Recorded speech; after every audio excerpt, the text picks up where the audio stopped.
Two visionaries, one grand experiment. Electric Light Orchestra set out to redefine rock with real strings, spaceships, and a sound so flawless it sold 50 million albums and conquered arenas. But behind the spectacle, creative friction turned friends into rivals, and perfectionism made bandmates disposable. The rise and fall of Electric Light Orchestra isn't just about chart-topping hits, it's about ambition consuming itself. So how did their dream become their undoing? In 1970, Birmingham's music scene gave birth to a band with ambitions that stretched far beyond the local clubs. Roy Wood, restless after years with the move, imagined a group where rock guitars and classical strings collided. He found a willing partner in Jeff Lynne, a fellow multi-instrumentalist drawn to the challenge of blending pop hooks with orchestral drama. Together with drummer Bev Bevan, they launched Electric Light Orchestra, aiming to pick up where the Beatles' experiments left off. But from the beginning, creative partnership came with friction. Wood thrived on chaos and invention. He'd switch instruments mid-song, layer saxophones over cellos, and push for wild, genre-bending arrangements. Lynne, on the other hand, was already honing a different craft, tightly structured songs built for radio where every note served the melody. Their first album, released in December 1971, revealed both the promise and the limits of their collaboration. Critics were intrigued, but recording sessions became battlegrounds over every overdub and mix. The breaking point arrived in the spring of 1972. During sessions at AIR Studios, a dispute over cello overdubs boiled over. Wood wanted freedom, Lynne wanted control. The tension followed them to Italy, where technical troubles and management headaches only deepened the rift. In Wood's own words, it just wasn't democratic anymore. He walked out, taking keyboardist Bill Hunt and cellist Hugh McDowell with him. By July 1972, the split was public. Wood announced the formation of Wizard, leaving Lynne as the sole architect of ELO. The dream of shared genius was over. ELO would now become a different kind of machine, driven by one vision alone. With Roy Wood gone, the studio became Jeff Lynne's kingdom. Every song began as a tightly mapped demo on Lynne's battered tape recorder, each part already humming in his head. The real work started late. Sessions often stretched past 3 in the morning, with only Lynne and engineer Mac hunched over the mixing desk. Instead of recording the band live, Lynne broke everything into pieces. He would lay down drums, then bass, then guitars, then vocals, building the tracks layer by layer. On a 16-track machine, this meant constant tape bouncing, combining several parts onto one track to free up space, sacrificing a bit of sound quality for total control. The process was painstaking. Musicland Studios' session sheets show how a single song could require dozens of overdubs, each carefully logged, with Lynne sometimes re-recording whole sections if a single note felt off. Orchestral parts followed a similar script. Lewis Clark, brought in as arranger, would sit beside Lynne, transcribing every string line exactly as Lynne sang or played it. Clark later described his job as writing down what Jeff already heard. The rest of the band might not arrive until the track was nearly finished. When they did, their instructions were precise. Play it just like the demo. No improvisation. For the string players, this meant reading charts with every note dictated, leaving little room for personal flair. The result was a sound that felt bigger than any one group could produce. Each track shimmered with stacked harmonies, lush strings, and intricate effects, an orchestra assembled from fragments, stitched together in the dead of night. With every bounce and overdub, Lynne's authority grew, transforming Electric Light Orchestra, ELO, from a band of collaborators into a studio machine engineered for perfection. Electric Light Orchestra, often known as ELO, didn't just chase pop stardom. They bulldozed their way into the record books. Across the 1970s and the early 1980s, they racked up 27 UK Top 40 singles, a run that made them one of the most charted bands in British history.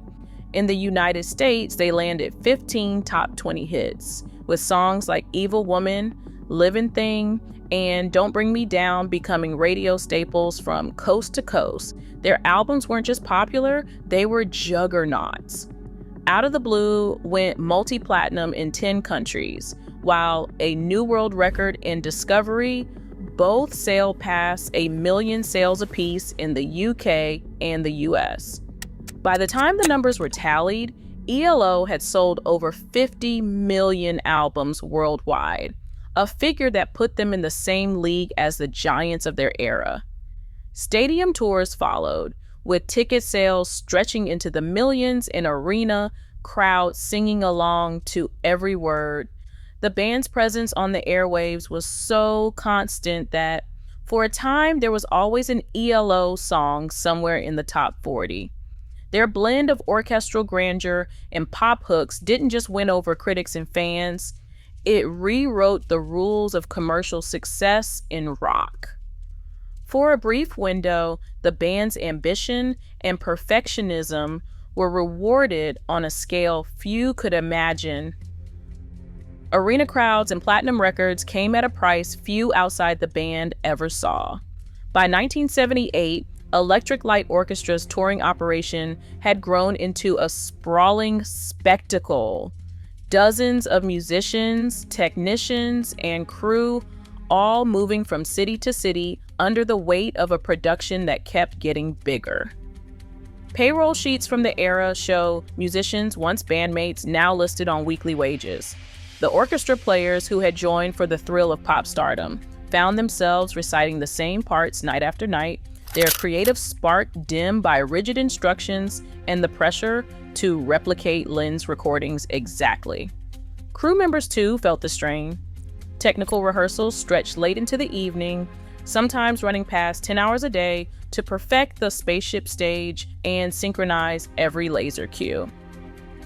Overtime pay for the road team soared, with some tours burning through double the projected budget just to keep the show on the road. For many, the job had shifted. No more improvising or shaping the music together. Now it was about precision, about hitting every mark. The camaraderie of the early years gave way to a sense of clocking in and out, as if the band had become a factory floor. Resentment simmered beneath the surface. Musicians who once dreamed of shaping Electric Light Orchestra's sound now watched decisions flow from a single desk, their own roles reduced to parts on a page. The machinery that powered ELO's rise was running hot, and the people inside it were starting to feel the heat. Jeff Lynne's world shrank to the size of a studio control room. After years of relentless touring and chart dominance, he withdrew from the stage entirely. Between 1982 and 1986, Electric Light Orchestra made no live appearances, and Lynne himself vanished from public view. Studio datebooks from this era show a single name filling the calendar.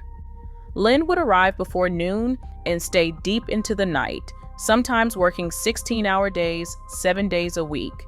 Engineers remember him as a quiet presence, hunched over the mixing desk, replaying the same section for hours.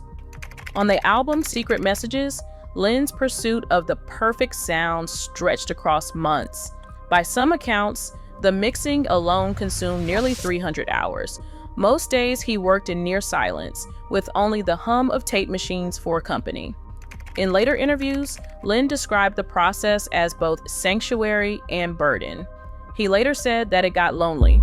The drive for control, once the engine behind Electric Light Orchestra's success, now kept its architect isolated behind studio doors, searching for a sound that might never be finished. Legal filings landed on the desk of management of Electric Light Orchestra in early 1983, setting off a chain of events that would end any illusion of unity. Kelly Grucut, who had played bass and shared vocals since 1974, filed suit for a share of the profits he believed were owed. Grocut's contract had paid him a set salary, £50,000 a year by his account, but as the band's earnings soared, his role faded. By the time the album Secret Messages was released, his voice barely appeared on the record. Grucut pressed for 1/4 of the band's gross profit since joining, but the dispute never reached open court. Instead, the matter closed behind the doors of a settlement. Grucut accepted a lump sum of £300,000 in royalties. The legal wrangling did not stop there.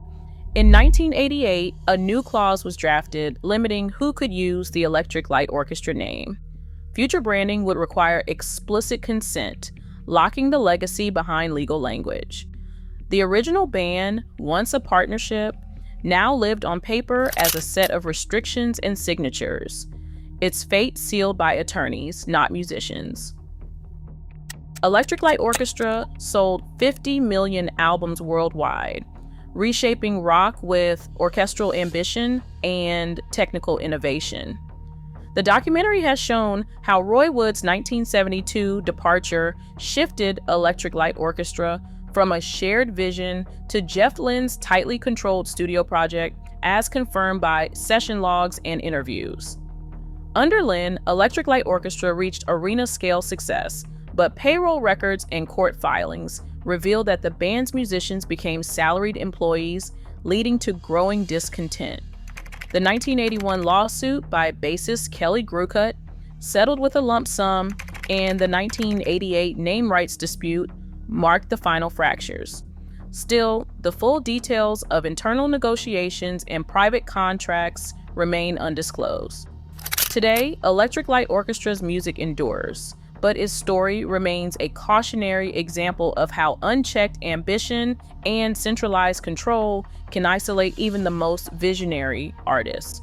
What can be verified is that Electric Light Orchestra's rise and fall was driven by documented choices, each step recorded in contracts, session sheets, and court settlements.